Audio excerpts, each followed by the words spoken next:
and welcome to the 20th episode of Sweet Tea and Thread. I'm Shai. And I'm Bethany. If you are a returning viewer, thank you so much for joining us again. If you're a new viewer, we hope you enjoy the podcast. We are a knitting, crochet, and sewing podcast. Feel free to leave us a like down below or a comment. You can tell us what you're working on, something that you like about the podcast, really anything, because we like to hear from you. Yes, we do. And consider becoming a subscriber to this YouTube channel, and that will just let YouTube know that you're interested in knowing when we upload a new video. Alrighty, we'll get started with finished objects, and Bethany will go first. Okay. Yeah. So guys, I finally finished the Nightshift shawl.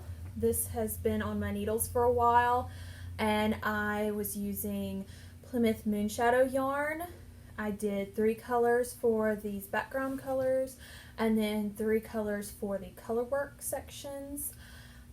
This is a pattern by Andrea Mowry, and it is a mosaic colorwork pattern. So it uses slip stitches to create all this beautiful color work in here. And I'll turn it around so you can see the back of it. So you can kind of see that you don't have to worry about catching floats with this type of color work.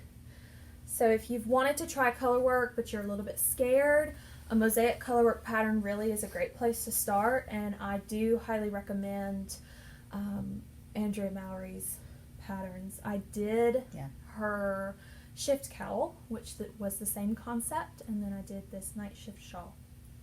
So the yarn, like I said, was Plymouth Moonshadow. This is an alpaca and cotton blend. So it's really soft, and the shawl blocked out really nicely. It has a good drape. It's nice and squishy, and then it'll be really warm. Yes, so it feels delicious. It really does. Yeah. So you just want to wrap up in it. Yeah, I'm really happy to finally have that off my needles. Yeah. But that's my only finished object. Yeah. And I have a hoe. I have finished object. Socks. We were slow one day here, and so I said, I didn't bring a project with me. Let me cast on a sock real quick. So I did that, and I knitted this up because we were out of most of our size 5 needles, so I've put in another order. But I was using these zings, and they're from Knitter's Pride, and I'm just loving them. I am usually a wooden needle girl, but these were great to knit this up on. If you like a metal needle, these have enough. It's not really grit, but texture or something that they won't slip out of your sock. So they're just really great, but they have enough slipperiness that, it moves right along, nothing hangs up, that kind of thing. So I've just really enjoyed using these. And I'll just go ahead and say, since I'm talking about them anyway, they come in, depending on the size you get, they come in, several colors. Every color has every size has its particular color. So anyway, I'm loving them, and I think I want a set of all of them. Yeah, I do too. I have a size 1 of those that I use for my sock knitting, and I really enjoy working with them. This is the yarn that she used for her socks, though. Yes, I use Big Sky DK yarn, but it's a heavy DK. So. Yeah, and it is 100% superwash merino, and it has 237 yards for a 100-gram skein. Yeah, so plenty to make a pair of socks. And this is the color that she used. This is color called Mad About You. And so it's a really pretty purple, kind of with blue speckles in it. Yeah. So she It's has real really beautiful yarn, though. And we got some new colors in her star sock. Yeah. And they're really pretty too. All right. So, a finished object, not finished by either of us. if we can get a sample from the company, we do. But this is Appalachian Baby. We've talked about Appalachian Baby yarn a few times. I've knitted several of the blankets. This one is about 36 by 36, and it's called the Sweet Dreams blanket. And it comes as a kit in this pretty pale blue, and it comes in a pale pink in the kits. The pattern's available on Ravelry and on Appalachian Baby's website, so you could certainly purchase the pattern and then decide to use one of their other colors, which they have a silver and a doe. Those are both really pretty if you want to do a gender neutral. There's a navy and a red besides the pinks and blues that it comes in. It's a sport weight yarn. This is a fairly simple pattern. It looks to be about a 4-row repeat, just knits and purls, garter stitch edge, and Appalachian Baby always works up really nice. In my experience, it can be machine washed and dried, and it's just lovely. Yeah, they say on the front of the pattern in the kits that the skill level is moderately easy. So if that helps you kind of decide whether or not you want to do the project, then I would say definitely like a advanced beginner. If you know the basic stitches and are ready to take it to the next level, then this will probably be a great pattern for you. And this is one of their newest patterns in kits that they're offering. So what's next? What's next? Work in progress. Yeah, work in progress. What's your work in progress? I have 2. Oh, good. So I cast on this pair of socks before I finished the night shift. So I worked on them while I was supposed to be working on the night shift. But we got a bunch of new Urth yarn in. We got a bunch of the Harvest, which is their kind of like tonal solids. So these are the blueberry waffle socks, and we'll insert a picture so that you can see the patterning on this sock a little bit better. This is a free pattern. You can find it on Ravelry. It originally was written for DK weight yarn, but it's easily adaptable to any weight, so I adapted it to my typical fingering weight socks. I'm knitting these on a size 1 needle. It's a 56 stitch count, and I love the way that this color's working up. This is one of the more richer colors that they have in the Urth Harvest. So it has that really pretty deep color, and as you can see, I'm magic looping. Yep, she's a magic looper. I'm a DPNer. I do DPNs too. Yeah, she does it all. I do pretty much everything. Yeah, but I went which is with great. magic loop on this. So here's some of the new colors that we got in. So as you can see, here's the blue that I'm working with. This is the indigo color. We also have walnut. This is grape leaf, oleander, and cherry. So all of these are a fingering weight, 100% superwash merino, and they are naturally dyed. So yes, which is always surprising when they come in because the colors are just so rich. Especially these two. To be naturally dyed, that's pretty amazing. I would love to learn more about that process, but that is one of my works in progress. The other one that I have, it's going to take a while. The reason it's going to take a while is it is lace weight yarn. So you can see the little makeshift progress keeper and my little provisional cast on here. This is the before and after shawl. It's a Churchmouse pattern. You can find it on Ravelry.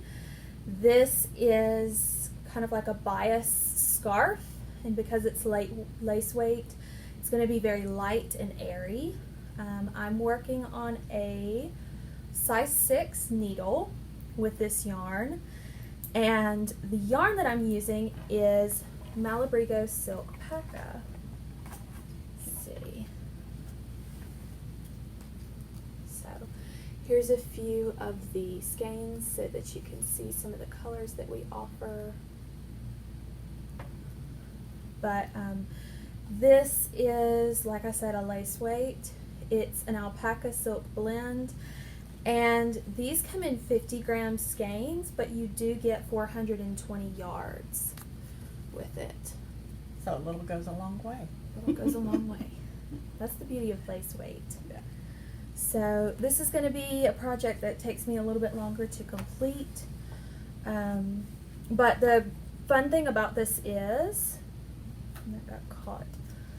The fun thing about this pattern is that you do a provisional cast on, and the reasoning behind that is you're going to bind off twice so that both edges are finished the same way, so it gives it a really professional look. So all of Churchmouse patterns that I've worked on so far have been beautifully written, and I highly recommend this pattern. You can adapt it to a thicker yarn if you are kind of scared of the lace weight, but this is kind of a fun challenge in my opinion, because look at how just beautiful and airy it is. I can't wait to finish this and block it out because it's just going to be really pretty. So those are my works in progress. All right.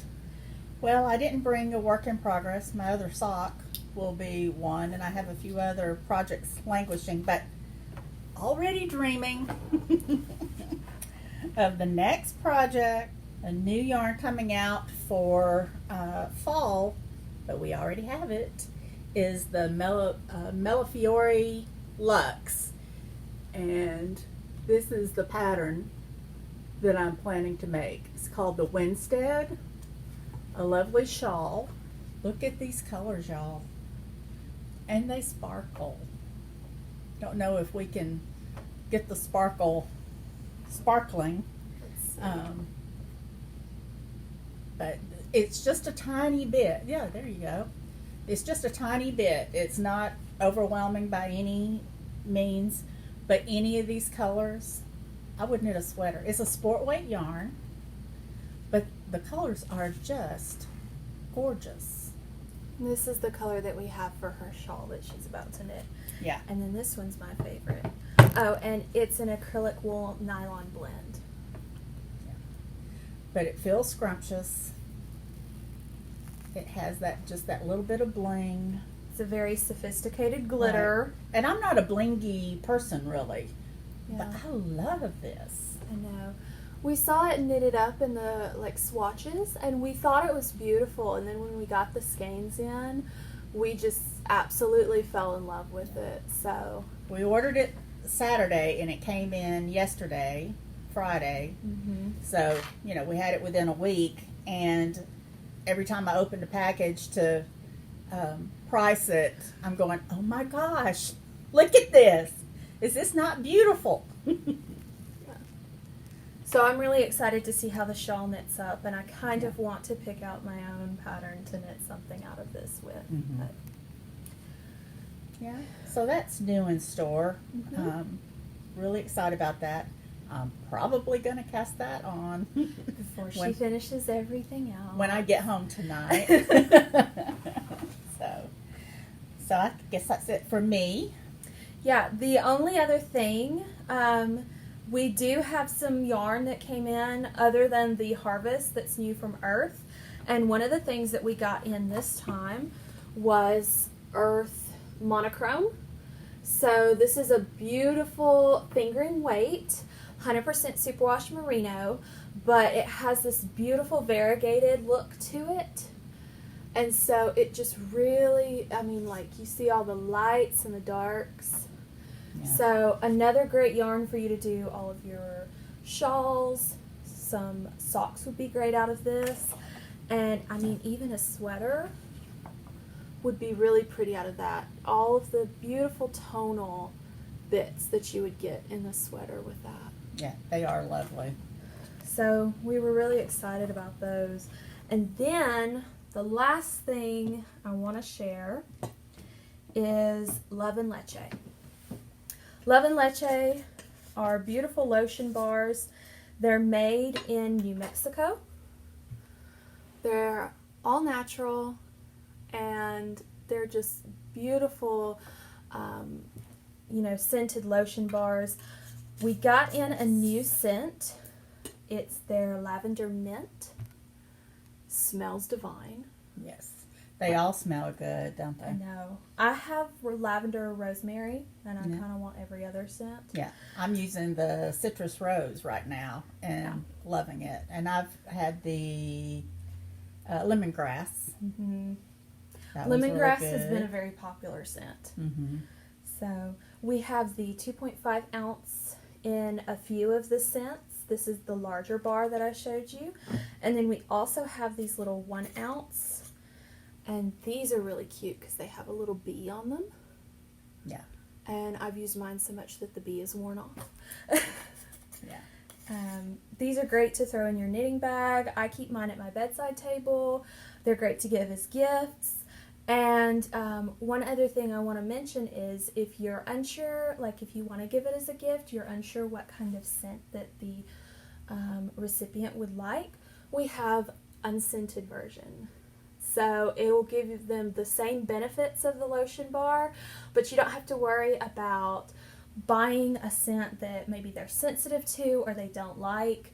This basically just smells like honey because it's made with beeswax. So we love these. They are very lovely. But I think that's All right. everything. That's everything for today. All right. We have, well, before we talk about our tea, Bethany's been busy on another project. Yes. Drum roll.